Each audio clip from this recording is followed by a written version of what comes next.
Hello students, मेरा नाम विशु छतवानी है। मैं एक चार्टर्ड अकाउंटेंट रहा हूं और अभी असिस्टेंट प्रोफेसर हूं गवर्नमेंट कॉलेज में। इन दिनों में हमारी जूनियर अकाउंटेंट की तैयारी चल रही है। बिजनेस मेथड हमने ले रखा है। टॉपिक है सोशल रिस्पॉन्सिबिलिटी एंड एथिक्स। इस पे हमारा दूसरा पार्ट है। चलिए सर शुरू कर लेते हैं आज के 10 question. Social responsibility of a business refers to dash dash efforts on the part of business to contribute to the welfare of society. क्या कहता है? सोशल रिस्पॉन्सिबिलिटी वर्ड है, सामाजिक उत्तरदायित्व है कि हम समाज का कल्याण करें। ये हमारे किस तरह के प्रयासों को बताता है। हिंदी में एक व्यवसाय का सामाजिक उत्तरदायित्व है कि वो समाज के कल्याण में योगदान करे। ये व्यवसाय की ओर से किस प्रकार के प्रयासों को संदर्भित करता है। मतलब ये हमें जो एफर्ट करने हैं, क्या ये करना कंपलसरी है, क्या ये करना वॉलंटरी यानी इच्छा की बात है, क्या ये लीगली ज़रूरी है या क्या ये एथिकल है। तो देखिए, एक व्यवसाय समाज का कल्याण करे ये वैसे वॉलंटरी है, ठीक है। ऐसा नहीं है कि लीगली उसको समाज का कल्याण करना ही है, लेकिन स्वैच्छिक है कि वो समाज का कल्याण करे। जैसे मैं जल्दी से बताऊँ, गाय को अपन रोटी देते हैं, ज़रूरी है? ना दे तो कोई कानून अपने को कुछ कहता है? नहीं। बुजुर्गों के अपन उनको स्माइल दें, उनको नमस्ते करें, पाँव दबाएं, क्या लीगली ज़रूरी है? शायद नहीं, लेकिन स्वैच्छिक रूप से कुछ चीज़ें ऐसी होती है जो स्वैच्छिक रूप से करनी चाहिए। तो एक व्यवसाय जो एक समाज में ही होता है, उसे समाज को कंट्रीब्यूट करना चाहिए। और लेकिन ये जो एफर्ट है वो वॉलंटरी होते हैं, इसीलिए हर संस्थान कोई कम करता है, कोई ज़्यादा करता है, हर संस्थान के ऊपर निर्भर करता है। एक बात आप ये समझ लीजिए कि कंपनी की समाज के बहुत सारे तबकों के प्रति जिम्मेदारी होती है। अगर इंटरनली कहें तो उन्हें अपने एम्प्लॉय का ख्याल रखना है, मैनेजर्स का, और जिन्होंने पैसा लगाया है ओनर्स का, उनका ख्याल रखना है। बाहर की तरफ देखें तो सप्लायर्स का, सोसाइटी का, गवर्नमेंट का, क्रेडिटर्स, शेयर होल्डर, कस्टमर्स, इन सब का ख्याल करना है। मैंने पिछले वीडियो में डिटेल से बता दिया है कि ये सब स्टेक होल्डर्स होते हैं। एक व्यवसाय को इन सब के प्रति अपने उत्तरदायित्व निभाने होते हैं। जो वॉलंटरी चीज़ें हैं वो तो हैं ही हैं, पर जब आप समाज का वेलफेयर करना चाहते हो तो वो आपकी स्वैच्छिक प्रयास हैं। आप गरीबों की बस्ती में जाएं, कंबल बांटें, आप मेडिकल कैंप आयोजित करें, आपकी स्वेच्छा है। ब्लड कैंप ऑर्गेनाइज करें, पार्क में सफाई अभियान चलाएं, कहीं पे भी स्वैच्छिक है। Next question is for a business which is a broader term, social responsibility और लीगल टर्म रिस्पॉन्सिबिलिटी। बहुत ही अच्छा क्वेश्चन है, सरल सा।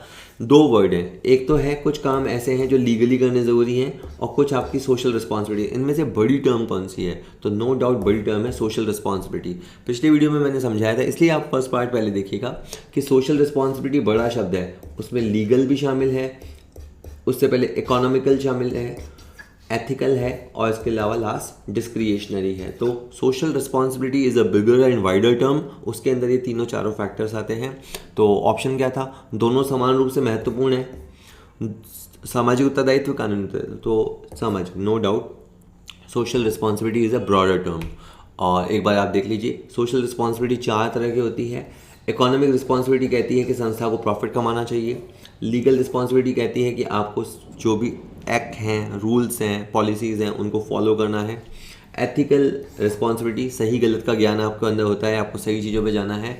और डिस्क्रिशनरी रिस्पॉन्सिबिलिटी या फिलांथ्रोपिक, जिसमें आप रिलीजियस कार्य करते हैं या चैरिटेबल कार्य करते हैं, ये आपकी डिस्क्रिशनरी रिस्पॉन्सिबिलिटी है, ठीक है। तो social responsibility is a wider term, उसके अम्ब्रेला में ये सब चारों चीज़ें आती है।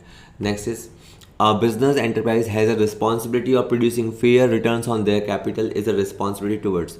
एक व्यवसायिक उद्यम की जिम्मेदारी है कि अपनी पूंजी पर उचित रिटर्न अर्जन करे। अगर मान लीजिए हमारी कंपनी है और हमारी कंपनी में किसी ने 100 रुपये लगाया है, तो हम उसे 10, 12, 15, 18 रुपये कमा के दें, ये हमारी जिम्मेदारी है। एक फेयर रिटर्न तो कमा के देवें, क्योंकि उसने पूंजी लगाई है। क्योंकि इन्वेस्टर अपनी कहीं और पैसा लगाता तो वहाँ से भी तो वो कमाते। तो उन्होंने आपके बिजनेस में पैसा लगाया है, आपकी कंपनी में पैसा लगाया है, तो आपका ये फ़र्ज़ बनता है कि आप उनको प्रॉफिट कमा के दें, प्रॉफिट बना के दें। तो ये आपकी निवेशकों के प्रति जिम्मेदारी है। और निवेशक या तो इन्वेस्टर वर्ड आएगा, या शेयर होल्डर वर्ड आएगा, या ओनर वर्ड आएगा। इनके प्रति आपकी जिम्मेदारी बनती है कि जितना पैसा उन्होंने लगाया है उस पर एक फेयर रिटर्न तो आप उनको कमा के दें। और भी आपकी उनके शेयर होल्डर्स के प्रति या इन्वेस्टर्स के प्रति कई जिम्मेदारियां हैं। पहला है कि उनका इन्वेस्टमेंट सेफ रहे। ऐसा नहीं कि वो आपके अंदर पैसा लगाएं और आप पार्टी में, मौज मस्ती में और कुप्रबंधन करके उसके पैसे को उड़ा दें, मिसमैनेज कर दें। नहीं, आपका उनको पैसे की सेफ्टी रखनी चाहिए। To ensure fair and regular return of investment, आपको एंश्योर करना चाहिए कि लगातार आप कमाएं और कमा के उनको देते रहें। To give complete information about the financial position of the business, आप मैनिपुलेशन ना करें, खातों के साथ छेड़छाड़ ना करें, आपका ट्रेडिंग P&L सही प्रॉफिट लॉस बताए, आपका बैलेंस शीट सही फाइनेंशियल पोजीशन बताए, ये आपका फ़र्ज़ बनता है, ये आपकी सोशल रिस्पॉन्सिबिलिटी बनती है towards the share holder. To give them opportunity to participate in the decision making, जो शेयर होल्डर्स हैं उनको आप AGM वगैरह खैर आते ही हैं, ये तो कानूनी है, कंपनीज एक्ट 2013 है अभी जो चल रहा है, तो उसमें वो पार्टिसिपेट करते ही हैं कि जिन मुद्दों पे उनका हक है। To ensure appreciation of investment by the proper utilisation of share, आपको कोशिश करनी चाहिए कि आपकी फर्म की वैल्यूएशन बढ़े, इसके लिए आपको फाइनेंशियल मैनेजमेंट पढ़ना पड़ेगा, शेयर की वैल्यू बढ़े, यानी उन्होंने जो धन लगाया है वो ग्रो करे, न केवल वो डिविडेंड कमाए पर वो कैपिटल एप्रिसिएशन का फ़ायदा भी लें। To make proper use of funds, बिल्कुल ये तो ज़रूरी है कि आप शेयर होल्डर्स के फंड का बिल्कुल ऐसे नहीं कि उल्टे पुल्टे प्रोजेक्ट्स में उनका पैसा लगा दो, उन्होंने हार्ड अर्नड मनी कमाई है आपके यहाँ दी है, तो ऐसा नहीं कि आप उसको गलत तरीके से यूज़ करें। To undertake research and development activities, आप ये शोध और विकास को बढ़ावा दीजिए ताकि संस्था लगातार बढ़ती रहे आगे। To give safety to investment of share holder through growth, यह हो चुका है पॉइंट। तो स्टूडेंट्स, अगर आपको हमारा कंटेंट पसंद आ रहा है, हमारा टीचिंग स्टाइल आपको पसंद आता है, तो मैं आपको एडवाइस करूंगा कि आप हमारा ऐप डाउनलोड कीजिए। कॉमर्स पॉइंट नाम से हमारा ऐप है, प्ले स्टोर पे इजीली मिलेगा, डाउनलोड कर लीजिए। अभी जैसे जूनियर अकाउंटेंट एग्ज़ाम एक्सपेक्टेड है, तो हमने उसके लिए 3 तरह के प्रोजेक्ट तैयार किए हैं और मैं आपको उसके बारे में बताना चाहता हूँ। जस्ट देखिएगा। अगर आप एक बहुत सिंपल छोटे से कोर्स से स्टार्ट करना चाहें और क्या वैल्यू मिलेगी वो देखना चाहें, तो एक हमारा 99 रुपये का कोर्स है, उसमें हमने सब्जेक्ट वाइज क्वेश्चन बैंक दिए हैं। फॉर एग्जांपल, अगर आप अकाउंट्स का क्वेश्चन बैंक देखना चाहते हैं, आपका अकाउंट्स तैयार हो गया है, तो क्वेश्चन बैंक हम आपको मात्र 99 रुपये में प्रोवाइड कराएंगे। उसके अंदर आपको 1500 क्वेश्चन मिलेंगे, 1500 से इनफैक्ट ज़्यादा ही होंगे, और वो क्वेश्चन हिंदी और इंग्लिश में होंगे और चैप्टर वाइज होंगे। ठीक है, बहुत ही अच्छे अच्छे क्वेश्चंस का सिलेक्शन किया गया है। इसी तरह अगर आपको मान लीजिए आपका लगता है कि मेरा अकाउंट ऑडिट तैयार हो गया है, तो आप ऑडिट के इतने ही क्वेश्चन मात्र 99 रुपये में, इस तरह किसी भी सब्जेक्ट के, जो कॉमर्स रिलेटेड 6 सब्जेक्ट हैं, उन किसी भी सब्जेक्ट के आप पेपर हमसे बाय कर सकते हैं, मात्र 99 रुपये में अवेलेबल है। वेल, ये तो हो गई क्वेश्चन बैंक की बात। अगर मान लीजिए आपके पूरे सब्जेक्ट्स की, सारे सब्जेक्ट्स की तैयारी हो चुकी है, तो आप हमारे 249 वाला प्रोडक्ट देख सकते हैं। एक्चुअली इसके अंदर सैम्पल पेपर्स हैं। जैसे हमें पता है कि हमारे पास 25 क्वेश्चन आते हैं हर सेक्शन से, अकाउंट्स 25, ऑडिट 25, RSR 25, तरह से 6 सब्जेक्ट हैं, तो टोटल 150 क्वेश्चन है। तो 150 क्वेश्चन जब होते हैं तो एक सैम्पल पेपर पूरा होता है, तो हमने ऐसे 50 सैम्पल पेपर प्रोवाइड कराए हैं। अगर आप बहुत ही सीरियस तैयारी कर रहे हैं और अपने चांस नहीं गंवाना चाहते और जॉब लेना चाहते हैं, बिल्कुल एडवाइस करूंगा कि आप ये 50 सैम्पल पेपर्स परचेज़ कीजिए और मात्र 249 रुपये में अवेलेबल है। यानी अगर एक सैम्पल पेपर मात्र 5 रुपये हो गया, अगर आप हिसाब लगाएं तो, और 5 रुपये में 150 क्वेश्चन हो अबाउट दैट, और बहुत ही अच्छे सेलेक्टेड क्वेश्चंस आपको मिलेंगे तैयारी के लिए। वेल, ये भी आपका सैम्पल पेपर रहा। इसके बाद अगर बाय द वे आप अकाउंट्स के नहीं हैं, या आपको अकाउंट्स की बहुत अच्छी तैयारी करनी है, तो हमारा अकाउंट्स का वीडियो लेक्चर्स का पूरा कोर्स तैयार है और मात्र 499 रुपये में अवेलेबल है। इसके तहत अगर आप ये 499 का कोर्स लेते हैं, तो हमने आपको सैम्पल पेपर्स फ्रीली प्रोवाइड कराए हैं। जो सैम्पल पेपर्स 249 की वर्थ के थे, वो भी हमने फ्रीली प्रोवाइड कराए हैं। तो जस्ट अगर नेट देखा जाए तो नेट ये कोर्स आपका 200 का ही हो गया, ऑलमोस्ट 200 या 250 का हो गया, इनफैक्ट 250 रुपये का हो गया। तो जस्ट मैं ये चाहता हूँ कि आप अकाउंट्स पढ़ें और अच्छे से पढ़ें, और इसके अंदर 150 से ज़्यादा वीडियो लेक्चर्स है। एक एक चैप्टर को 10-10, 12-12 वीडियो लेक्चर्स में इन डेप्थ स्टडी कराया गया है। अगर आप इनको देखने के बाद अकाउंट्स के पेपर लगाते हैं, अकाउंट्स के वीडियोज़ हमारे तैयार हैं इस महीने, और आने वाले महीनों में और वीडियोज़ तैयार होते चले जाएंगे। लगता है जब आप ये वीडियो देख रहे हो तो सारे कोर्स आपको पूरे अवेलेबल मिले, जस्ट आप जा सकते हैं। और ये सब हमारे कॉमर्स पॉइंट ऐप पे मिलेगा। फायदे में आपको कोई दिक्कत आती है तो घर पे आप हमें। Sakshi Enterprises pay wages to its employees at a rate which is much lower than the minimum wage prescribed by the government. अब साक्षी एंटरप्राइजेज अपने कर्मचारियों को उस दर पर मजदूरी का भुगतान करते हैं जो सरकार द्वारा निर्धारित मजदूरी दर से बहुत कम है। The working condition in the factories are inappropriate as there is a lack of proper ventilation and there is a strict rule against formation of a trade union। कारखाने में काम करने की स्थिति ठीक नहीं है, उचित वेंटिलेशन की कमी है और ट्रेड यूनियन बनाने के खिलाफ भी सख्त नियम है। तो किस समूह के विरुद्ध साक्षी एंटरप्राइजेस ने सामाजिक उत्तरदायित्व की उपेक्षा की है? ये पैराग्राफ समझ के साफ समझ में आ रहा है कि किसके साथ गलत हो रहा है। साफ दिख रहा है एम्प्लॉय के साथ गलत हो रहा है, ना तो उनको वेजेस ढंग की दी जा रही है, वेजेस ढंग की नहीं है, ठीक है। उसके अलावा अगर आप देखिए जहाँ जो वर्किंग कंडीशन है जो इंश्योर करने होते हैं वो वर्किंग कंडीशन भी ख़राब है, बिल्कुल सफोकेशन हो रखा है, वेंटिलेशन प्रॉपर नहीं है, धूप वगैरह नहीं आती, एग्जॉस्ट वगैरह नहीं होगा।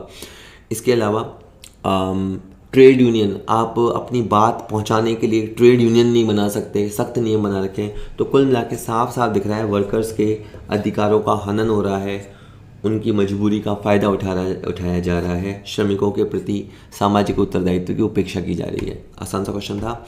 एक बार आपको समझ में आना चाहिए कि आपकी रिस्पॉन्सिबिलिटी क्या बनती है एज अ संस्था होने के नाते, श्रमिकों के प्रति, कार्मिकों के प्रति आपकी क्या जिम्मेदारी है कि आप उनको फेयर वेजेस एंड सैलरी दें।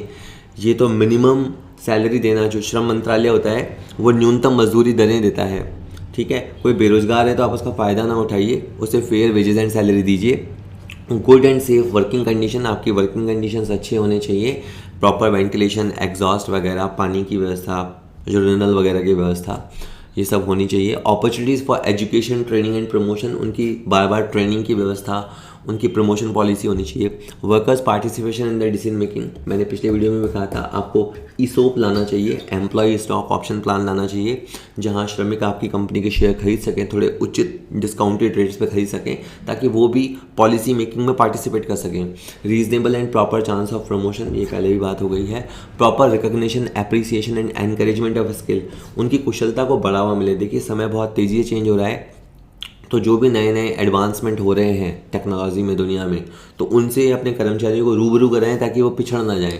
The installation of efficient grievance handling system, उनकी शिकायतों के निवारण के लिए एक हैंडलिंग सिस्टम होना चाहिए कि अगर मान लीजिए कोई महिला कार्मिक है, वो किसी तरह के उत्पीड़न की शिकायत देती है, किसी भी तरह का, कोई भी वर्कर हो सकता है, महिला पुरुष, उसकी शिकायत को सुने जाने का एक प्रॉपर रिड्रेसल सिस्टम होना चाहिए, फिर उसका निवारण भी होना चाहिए। खैर, अगला क्वेश्चन कहता है which of the followings are laws enacted for environmental protection, निम्नलिखित में से कौन से कानून पर्यावरण संरक्षण के लिए बनाए गए हैं? पर्यावरण अधिनियम 1986 बना हुआ है क्या? हाँ। वन संरक्षण अधिनियम 1980 जो कि 1988 में संशोधित हुआ है क्या? बिल्कुल है। खतरनाक अपशिष्ट अधिनियम 1989 है क्या? तो ये सारे के सारे पर्यावरण की सुरक्षा के लिए बनाए गए कानून हैं। The environment act 1986, the forest conservation act 1980 amended in 1988, the hazards wastage act 1989। नाम याद रखने हैं, ये सब पर्यावरण सुरक्षा के लिए बनाए गए कानून हैं। ये वैसे जनरल बात है कि आपकी सोसाइटी के प्रति और या एनवायरनमेंट के प्रति, दोनों वैसे अलग अलग है पर मिक्स भी कर दिया, चलो। एनवायरनमेंट के प्रति एक व्यवसाय के क्या सामाजिक उत्तरदायित्व होते हैं? फर्स्ट है to help the weaker and backward section of the society. आपका काम है कि जो कमज़ोर तबका है, गरीब तबका है या बैकवर्ड एरिया है, वहाँ पे आप इंडस्ट्री वगैरह लगाएं। सरकार भी प्रमोट करती है, आपका काम है कि आप वहाँ करें, अपने क्षेत्र का विकास करें। To preserve and promote the social and cultural values, जहाँ आप जाते हैं वहाँ के सांस्कृतिक मूल्यों का हनन ना हो, वहाँ का आप सोशल और कल्चरल वैल्यूज़ का ख्याल रखें।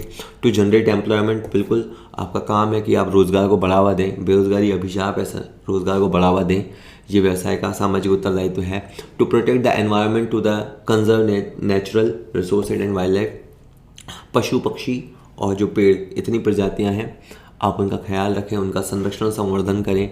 To promote sports and culture, खेलों को बढ़ावा दें, संस्कृति को बढ़ावा दें। To provide assistance in the field of development, research on education, medical science, technology, शिक्षा के क्षेत्र में, चिकित्सा के क्षेत्र में और तकनीक के क्षेत्र में रिसर्च को बढ़ावा दें। ये सब एक इसीलिए क्वेश्चन आया ना कि ये सब करना बिजनेस के लिए ज़रूरी है क्या? बिजनेस तो केवल पैसे कमाने के लिए होता है।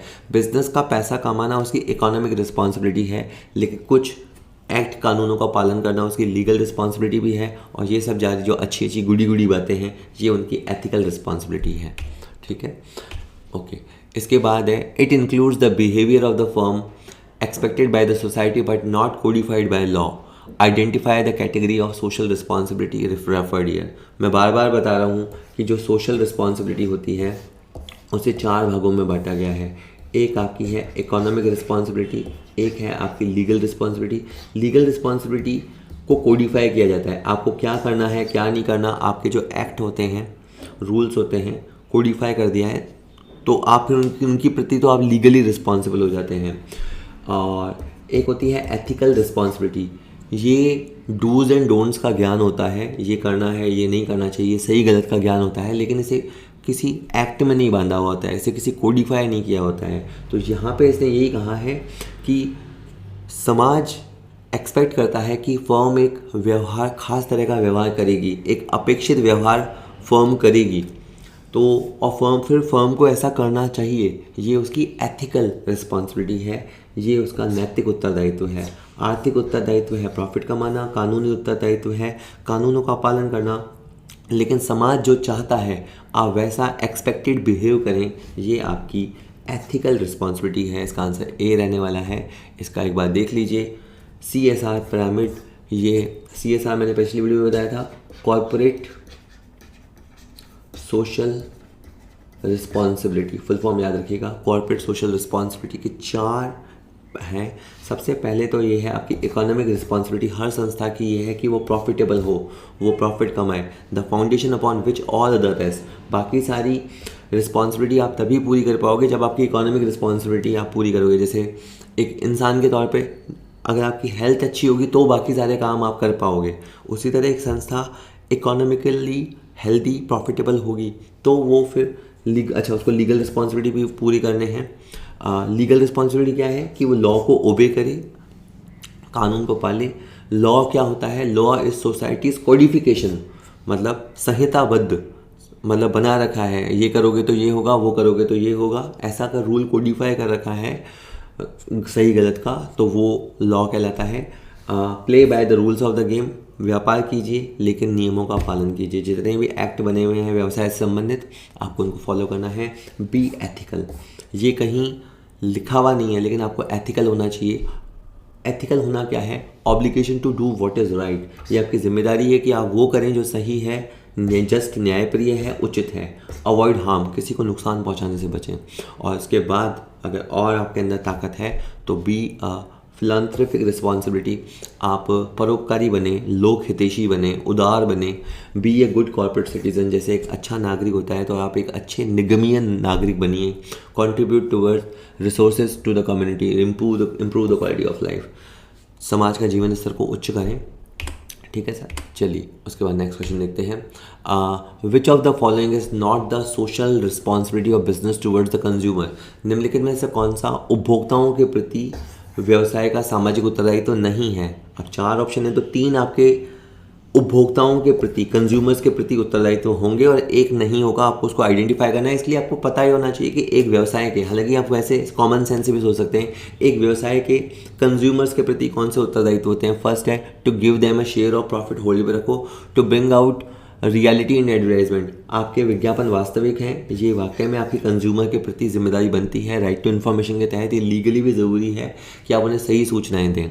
अच्छी गुणवत्ता की वस्तुएं सस्ती दरों पर उपलब्ध कराना। To make available goods, quality goods at cheap rates, बिल्कुल चीप रेट्स या रीजनेबल प्राइस पे कह ले, ज़्यादा अच्छा वर्ड है। ये आपका कंज्यूमर के प्रति दायित्व है कि आप अच्छी क्वालिटी की वस्तुएं रीजनेबल दामों पे उनको प्रोवाइड करें। मिलावट से बचाव, टू अवॉइड अडल्ट्रेशन, बिल्कुल ये तो आपको करना ही चाहिए, आपको मिलावटखोरी से बचना चाहिए। ठीक है ठीक है, आप काली मिर्च के अंदर पपीते के बीज मिला रहे हो, ऐसे आप नहीं करना चाहिए, या ऐसे उल्टे पुल्टे बहुत सारी चीज़ों में मिक्सिंग होती है, अडल्ट्रेशन होता है, वो आपको नहीं करना चाहिए। लाभ का हिस्सा देना, जो प्रॉफिट आप कमाओ उसमें से हिस्सा देना, ये आपकी इन्वेस्टर्स के प्रति जिम्मेदारी है। आपकी जिम्मेदारी है कि आप प्रॉफिट कमाएं और फिर उनको लाभ का हिस्सा दें। तो ये इन्वेस्टर्स के प्रति जिम्मेदारी है, ये कंज्यूमर के प्रति जिम्मेदारी नहीं है, इसलिए इस क्वेश्चन का आंसर ए रहेगा। बाकी तीनों जो जिम्मेदारी हैं दैट इज़ टूवर्ड्स कंज्यूमर। ठीक है, चलिए एक बार और समझ लीजिए ताकि आपको क्लियर हो जाए आपकी कंज्यूमर के प्रति, कस्टमर के प्रति क्या जिम्मेदारी है। सप्लाइंग सोशली हार्मलेस प्रोडक्ट, ऐसे प्रोडक्ट दो जिसमें किसी तरह का नुकसान ना हो। Supplying the quality standards as promised, जैसा वादा किया है, विज्ञापन में कुछ दिखाया वास्तव में कुछ दिया, ऐसा मत कीजिए, जो कह रहे हैं वही डिलीवर कीजिए।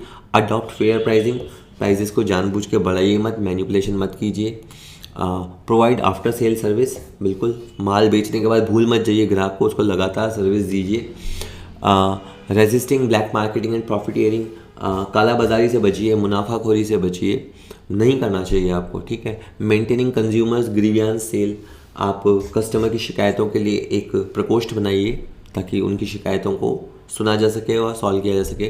फेयर कंपटीशन, उचित प्रतिस्पर्धा रखिए, गला काट प्रतिस्पर्धा करने की ज़रूरत नहीं है, या बहुत ज़्यादा आपस में मिल के मोनोपोली क्रिएट करके, एकाधिकार क्रिएट करके या द्वयाधिकार क्रिएट करके आपको ऐसा उनके साथ गलत नहीं करना चाहिए।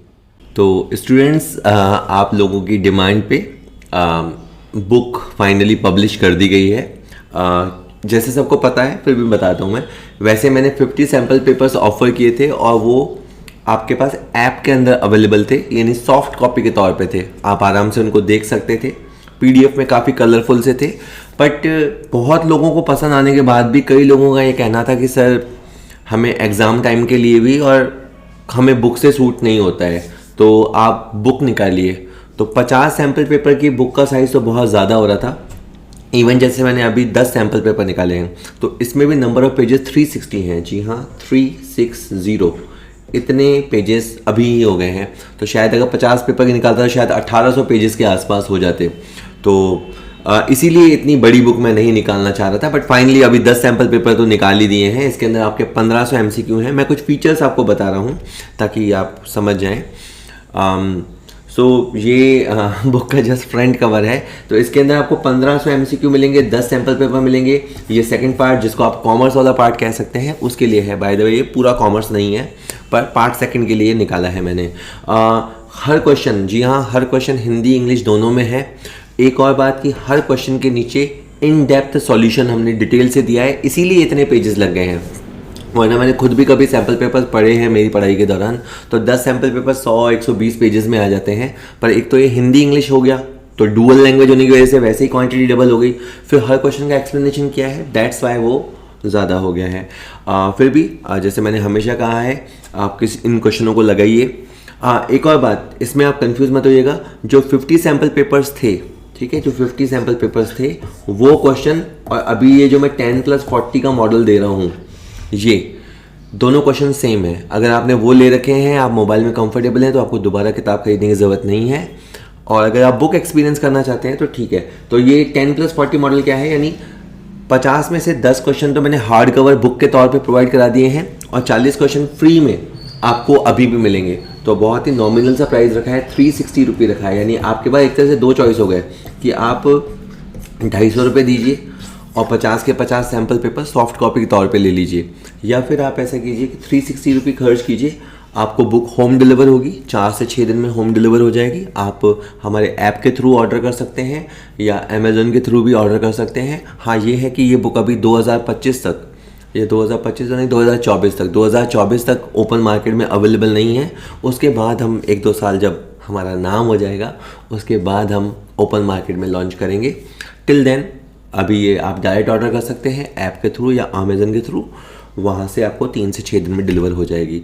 जस्ट एक आखिरी बात, इसके अलावा ये बुक का जैसे ऐसे बैक कवर है, यहाँ पे देखो आप प्राइस लिखा हुआ है, यहीं पे मेरे कॉन्टैक्ट नंबर भी लिखे हुए हैं।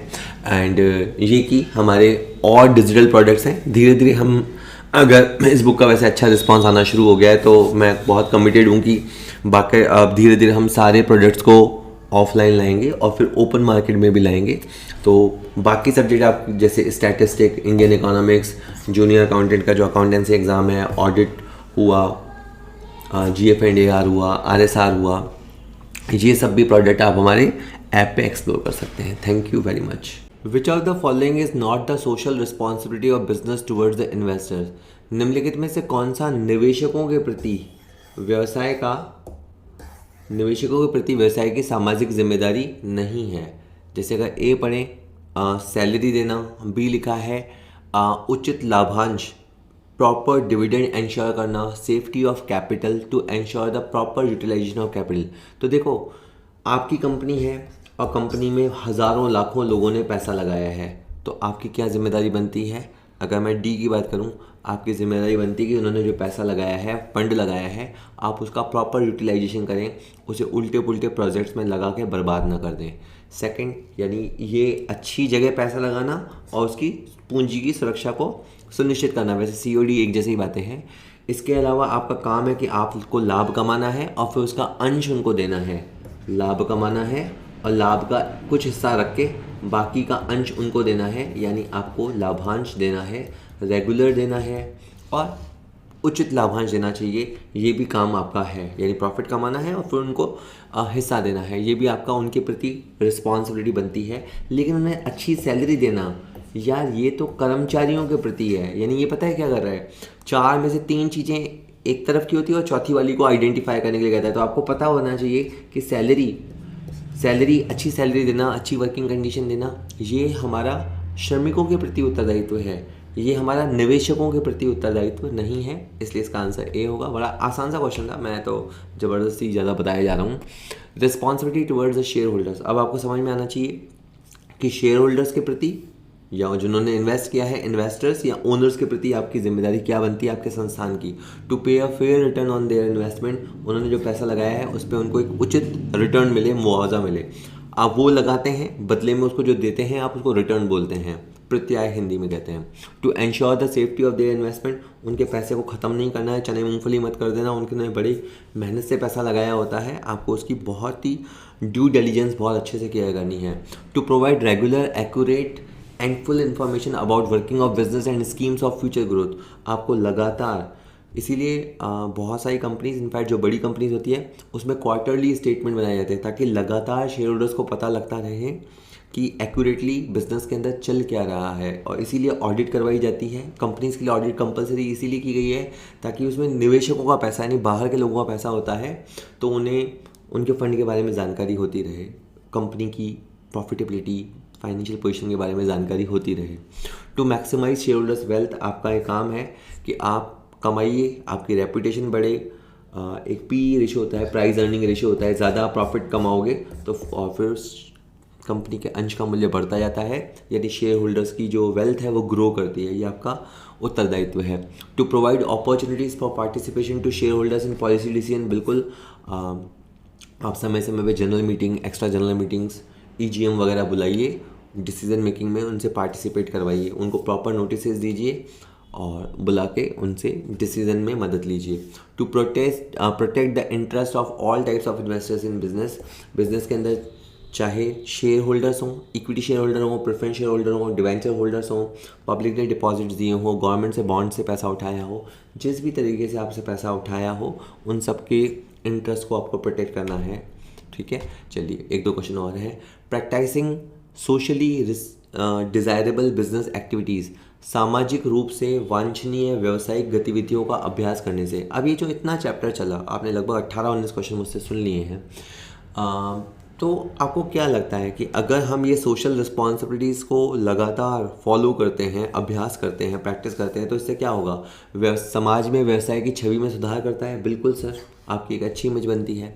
व्यवसाय को अधिक लाभदायक बनाता है। बिल्कुल। और व्यवसाय में स्थायी सफलता मिल सकती है। बिल्कुल, उपरोक्त सभी। तो ये फ़ायदे हैं जो अभी मैं आपको तर्क वितर्क बताऊंगा।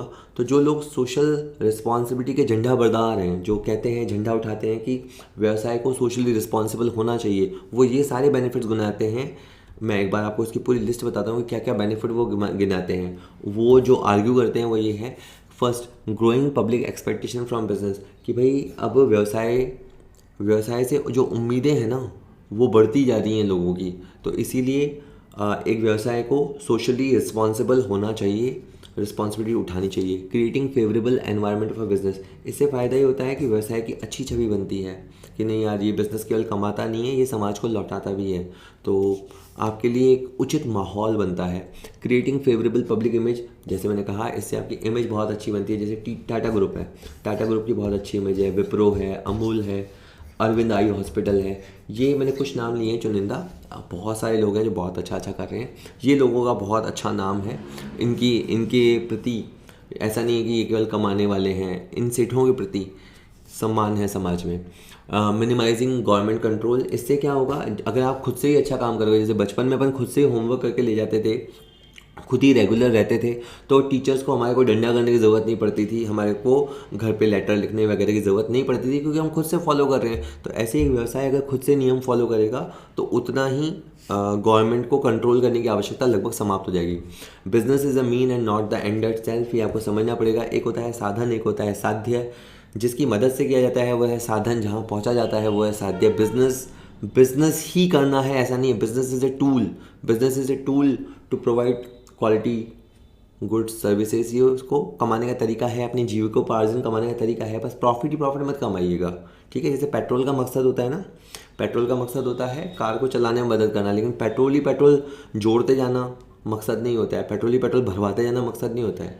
उसी तरह व्यवसाय के भी सोशल रिस्पॉन्सिबिलिटीज़ है, केवल प्रॉफिट कमाना भर ही मकसद नहीं होता है। Better use of surplus resources. अगर बिजनेस नहीं होता, सोशल रिस्पॉन्सिबिलिटीज़ आप फॉलो नहीं करते, तो कई रिसोर्सेज अनयूज रह जाते।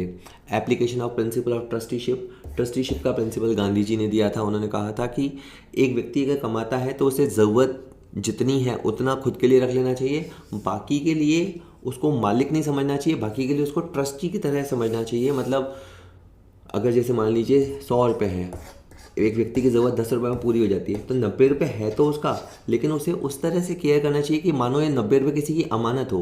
ये 90 रुपये मान लो समाज की अमानत है, और जैसे अमानत में खयानत नहीं करते ना, तो आप बदमाशी नहीं करें। वो 90 रुपये लीगली तो आपका है, लेकिन ट्रस्टीशिप प्रिंसिपल ये कहता है कि आप ये मानिए कि वो समाज का है, तो उसे आप समाज के कामों में लगाइए। Complexity of social problems. आजकल सामाजिक समस्याएं बढ़ गई है, इसलिए भी आपकी सोशली रिस्पॉन्सिबिलिटी बढ़ जाती है। Prevention is better than cure. बाद में आपको तकलीफ आए इससे पहले ही, जैसे कहते हैं ना, उपचार से बचाव बढ़िया है। तो सर्दी में बाद में आप दवाइयाँ गोलियाँ खाएं, इससे पहले स्वेटर पहन के रखो। उसी तरह बाद में आपके ऊपर कोई परेशानी आए, इसलिए पहले ही आप सोशली रिस्पॉन्सिबली बिहेव करो। और इंटरडिपेंडेंसी ऑफ सोशल सिस्टम। देखिए, आप समाज से अलग नहीं है, ये समाज है, और समाज में ही कहीं ना कहीं व्यवसाय है। आपको जितने भी अपने इनपुट्स मिलते हैं वो समाज से मिलते हैं, आपका कस्टमर भी समाज है, तो आप उस समाज को अनदेखा नहीं कर सकते, अपनी सोशल रिस्पॉन्सिबिलिटी से नहीं बच सकते। तो ये काफ़ी सारे तर्क या बेनिफिट्स हैं सोशल रिस्पॉन्सिबल होने के। अब वैसे ही मैं एक एक्स्ट्रा कॉलेज के लिए बता रहा हूँ, कि एक्स्ट्रा नॉलेज के लिए बता रहा हूँ, कि अगर कोई ये कह दे कि इनमें से क्या उसके अगेंस्ट का तर्क नहीं है, उसके विपक्ष का तर्क। अब विपक्ष में लोग कहते हैं violation of rules of profit maximisation. कहता है कि सर, संस्था का उद्देश्य तो पैसे कमाना होता है, अब हम सोशल जैसी चीज़ों में लग जाएंगे तो लाभ अधिकतमीकरण कैसे कर पाएंगे, ठीक है। सेकंड, वो कहते हैं social responsibility at society's cost. ये जो है ना, हम समाज का भला करते हैं, उसका पैसा भी समाज से निकलता है। अगर किसी को समाज का भला करना है, जैसे मैं बताता हूँ आपको इसका सिंपल सा, मान लो एक कॉपी आईटीसी है, आईटीसी कहती है कि भाई हम जो भी प्रोडक्ट बनाते हैं उसका 10% मान लीजिए हम समाज को लौटाते हैं। तो मान लीजिए उनकी 50 रुपये की कॉपी है और वो 55 रुपये में बेचते हैं, और ये कह के बेचते हैं कि 5 रुपये हम समाज को लौटा देंगे। तो देखा जाए तो 5 रुपये समाज ने ही तो दिया, समाज ने ही दिया, बाद में उन्होंने समाज पे ही खर्च किया। तो ये कहते हैं कि ये जो सोशल रिस्पॉन्सिबिलिटी कह रहे हो आप, वो तो समाज के खर्चे पे ही होते हैं, तो ना ही करो। Business lakhs social skill. ये कहते हैं कि देखो, जो दुकानदार आदमी होता है, बढ़िया आदमी होता है, व्यापारी आदमी होता है, उसको व्यापार करना आता है, समाज के लिए अच्छा बुरा इतनी समझ उसके अंदर नहीं होती है। Social overhead cost. समाज के लिए आप अच्छा करने जाओगे, उसकी कॉस्ट भी होती है। इकोनॉमिकली इरेशनल, काफ़ी खर्चीला होता है। आप ब्लड, मान लो आपने एक कह तो दिया पार्क की सफाई करोगे, तो 20 लोग बुलाओगे, 500 रुपये रोज़ के दोगे तो 10,000 रुपये रोज़ के खर्च हो गए। फिर चैरिटी डिग्रेड्स ह्यूमन डिग्निटी। ये भी एक है कि आप ये जो कह रहे हो दान पुण्य करो, सर्दी में कंबल बांटो, एक व्यवसाय को ये करना चाहिए, वो फूड पैकेट बांटने चाहिए, तो इससे कहीं ना कहीं ह्यूमैनिटी डिग्रेड होती है, उनके आलसपन को बढ़ावा मिलता है, हरामखोरी को बढ़ावा मिलता है। And business and socially oriented activities are opposite. बात तो सच यही है कि बिजनेस और सोशल रिस्पॉन्सिबिलिटी ये दो बिल्कुल विरोधाभासी चीज़ें हैं, ठीक है। तो खैर, ये विपक्ष में देने वाले तर्क हैं, यानी ये वो तर्क हैं जो कहते हैं कि सामाजिक उत्तरदायित्व फिलॉसफी में जाने की ज़रूरत नहीं है, धंधा करो मस्त रहो। लेकिन ये चलने वाली थ्योरी नहीं है। ये अगर आपको लंबे समय तक के लिए, हमेशा के लिए बिजनेस करना है, तो you have to be socially responsible. पक्ष में, मैं पक्ष में हूँ, कई लोग विपक्ष में भी होंगे, प्रैक्टिकली कई लोग विपक्ष में होते हैं, उनको केवल पैसे कमाने से मतलब है, इंसान मरे तो मरे, झूठ बोलना पड़े तो बोलना पड़े, ठीक है। और अब ये लास्ट की तरफ अपन जा रहे हैं। आज का लास्ट क्वेश्चन है, to adopt fair trade policies and practices, it is an example of responsibility of business towards. एक व्यवसाय उचित व्यापारिक नीतियों और प्रथाओं को अपनाए, ये व्यवसाय के किस प्रकार का उदाहरण है, तो आप प्रॉपर फेयर ट्रेड प्रैक्टिसेस अपनाएं। शायद आपको कंज्यूमर की तरफ आंसर लग रहा होगा, जब मैं खुद इसका देख रहा था मेरे को लगा ये शायद कंज्यूमर्स की तरफ आंसर है, लेकिन नहीं सर, ये सरकार के प्रति आपका उत्तरदायित्व बनता है कि आप फेयर ट्रेड पॉलिसीज़ अपनाएं। इसको मैं बता देता हूँ कैसे है, ये गवर्नमेंट ही आंसर था उसका, ठीक है। और इसके अंदर ये आएगा भी, आपकी गवर्नमेंट के प्रति क्या रिस्पॉन्सिबिलिटी बनती है कि आप एक तो रेगुलर टैक्सेस भरें, दूसरा है, अच्छा पहले उसका वो बता दूंगा, ये वाला देखो आंसर यहाँ पे देखो, आप फेयर ट्रेड पॉलिसीज़ को फॉलो करें, ये आपका गवर्नमेंट के प्रति उत्तरदायित्व है। वैसे और क्या दायित्व है, आप नियमों का, नीतियों का, रेगुलेशंस को फॉलो करें, जो लाइसेंसिंग से रिलेटेड है, पॉल्यूशन कंट्रोल से रिलेटेड है, उन सबको माने। To avoid use of correct and unethical means to seek favour from the government, आप भ्रष्टाचार ना करें या अनैतिक तरीके ना अपनाएं। To avoid influencing political leadership for personal gain through bribes and immoral practices, रिश्वत देके या गलत तरीके की प्रैक्टिसेस करके आप अपने फ़ायदे के लिए पॉलिटिकली गेन ना उठाएं, सरकारों को उठापटक करने में मदद या खरीद बेच करने में, विधायकों की इस तरह की चीज़ों में इंडल्ज ना हो, किसी भी तरह का टैक्स एवेजन किसी भी लेवल पे ना करें, अपने जो लोन लिए हैं, ब्याज है वो आप समय पे चुकता करें, और फाइनेंशियल ट्रांसपेरेंसी बनाए रखें। और एक लास्ट स्लाइड ये है, मैंने एक कंपनी से लिया था कि फेयर बिजनेस प्रैक्टिसेस क्या होती है, उसके कुछ एग्जांपल हैं कि आप एक्सपोर्ट कंट्रोल करें, ताकि आपकी ऐसा नहीं हो कि आपके द्वारा बेचे जा रहे माल की विदेश में गलत छवि बने या देश की गलत छवि बने, तो आप एक्सपोर्ट कंट्रोल कीजिए, आप फेयर ट्रेड को इंश्योर कीजिए, एंटी सोशल फोर्सेस से दूर रहिए, इंटेलेक्चुअल प्रॉपर्टी कॉपीराइट्स का ध्यान रखें, उनका प्रोटेक्शन करें, सिक्योरिटी जो आपकी इंफॉर्मेशन है और जो आपकी पर्सनल इंफॉर्मेशन है आपके कार्मिकों की, आप उसकी सेफ्टी की व्यवस्था करें। तो ये सारी फेयर ट्रेड प्रैक्टिसेस हैं और गवर्नमेंट के प्रति आपका ये उत्तरदायित्व है कि आप इन सबको इंश्योर करें। होप ये लास्ट क्वेश्चन थोड़ा टफ लगा होगा, होप वीडियो आपके लिए वैसे यूज़फुल रहा। वीडियो के नीचे डिस्क्रिप्शन में पीडीएफ लिंक दे रखा है, आप वहाँ से पीडीएफ डाउनलोड कर सकते हैं। हमारा चैनल सब्सक्राइब कर लीजिए, लगातार आपको वीडियोस मिलते रहेंगे। हमारा ऐप डाउनलोड कर लीजिए, यूट्यूब के अलावा काफ़ी सारा फ्री कंटेंट वहाँ पे भी है और नॉमिनल रेट पे पेड कंटेंट भी है, तो आप उसको देख सकते हैं। Thank you.